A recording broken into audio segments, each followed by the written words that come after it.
Welcome to The Explainer. Today we are going to unpack what is literally one of the most thrilling detective stories in all of human history. It's a centuries-long investigation into the hidden forces that completely shape our health, our ecosystems, and honestly, our very survival. For almost the entirety of human existence, we were essentially living in the dark ages of medicine.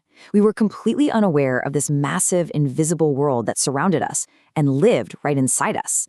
So this is the story of how humanity finally tracked down those hidden suspects, moving from absolute terrifying darkness into extreme atomic-level illumination. Okay, just picture writing this exact sentence back in the 1600s. There are more animals living in the scum on the teeth in a man's mouth than there are men in a whole kingdom. I mean, wow. It is just such a visceral, almost shocking realization, right? And it instantly grounds this epic historical mystery right inside our own bodies. This was literally the very first time anyone on Earth realized that we are vastly, vastly outnumbered by microscopic life forms that we couldn't even see. Okay, let's dive into this and meet our very first detective, Antony van Leeuwenhoek. Now, the crazy thing is, he wasn't even a formal scientist. He actually made his living as a haberdasher, a cloth merchant in Holland. But in his spare time, he was making these simple, incredibly effective microscopes. He'd take these highly curved magnifying glasses and sandwich them between silver plates. And because he could magnify things up to 300 times, in 1673, he became the first human to actually see and describe these invisible suspects. He started sketching these bacteria and protozoa and firing off detailed letters to the Royal Society of London. To really grasp how much of a game-changer Leeuwenhoek's discovery was, we kind of have to look at the immense stakes of this mystery. Think about catastrophic historical events like the Black Death in the 14th century. It wiped out roughly 75% of Europe, and humanity was completely in the dark. We were chasing these incredibly dangerous false leads. We blamed diseases on supernatural forces or miasmas, which were supposed to be these poisonous vapors floating in the air. Or we thought it was a fatal imbalance of the body's four humors: blood, phlegm, yellow bile, and black bile. We literally had no idea what was killing us. But here's the wild part. Even after Leeuwenhoek proved these little microbes were real, this massive, fiery scientific conflict erupted. See, ever since Aristotle, people believed in spontaneous generation. That's the idea that living things could just magically pop into existence from non-living matter, like maggots just appearing on decaying meat out of nowhere, or microbes magically spawning in a bowl of broth. The other side was arguing for biogenesis, the idea that life only comes from other living things. And until we could completely debunk spontaneous generation, we had absolutely no hope of understanding or fighting disease. Enter our next master detective, the legendary Louis Pasteur. In 1861, Pasteur finally put the spontaneous generation debate in the grave, and he did it with an absolute stroke of genius. He custom-designed these awesome swan neck flasks. He put nutrient broth inside, heat up the glass necks, and pull them out into these long, swooping curves. But he left the ends completely open to the air. Then he boils the broth to sterilize it. And guess what? Nothing grew. 0 microbes. Those curved glass necks trapped all the airborne dust and germs before they could reach the broth. It proved definitively that life wasn't magically generating out of thin air. The invisible suspects were hitching a ride on the dust. All right, so Pasteur proves that germs are real, they're in the air, and they don't just magically appear. That completely shifts our narrative to the next big hurdle. Because sure, we know the microbes are out there now, but how do we prove without a shadow of a doubt that one specific invisible germ caused one specific deadly disease?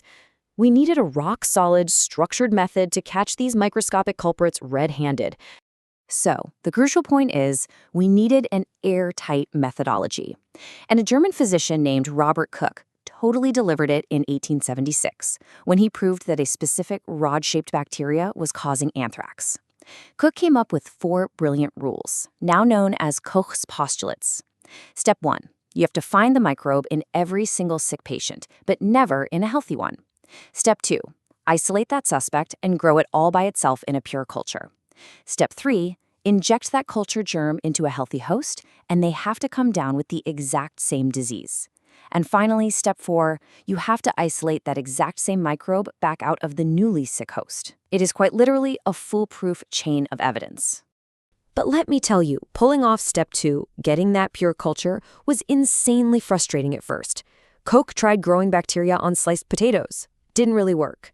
He tried gelatin, but it melted in the warmth, and worse, the bacteria actually ate it. But then a total breakthrough happened, and it's a wonderfully human story.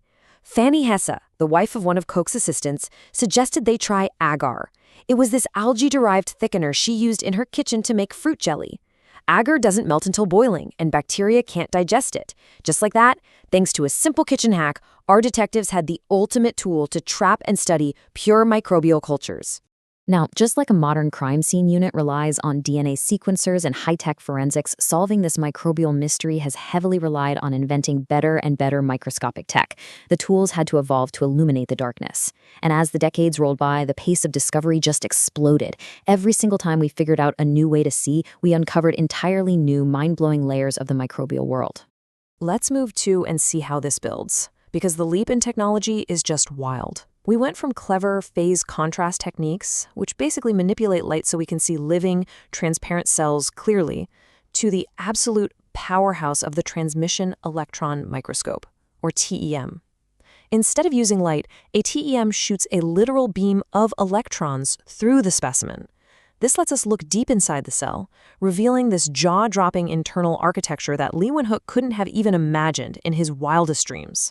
And of course, even the standard light microscope, the direct descendant of Leeuwenhoek's silver plates, has transformed into a stunningly sophisticated piece of equipment. Using multiple, precision-crafted glass lenses and specialized filters, these compound microscopes are the absolute daily workhorses for modern scientists in labs all over the world. And this brilliantly illustrates exactly where we are today. We have reached the absolute pinnacle of visual technology. Invented in 1980, the scanning tunneling microscope doesn't even just look at cells anymore. It magnifies objects 100 million times. It uses a tiny probe, sometimes ending in just a single atom, to map electron clouds and create stunning 3D models of literal atoms on a surface.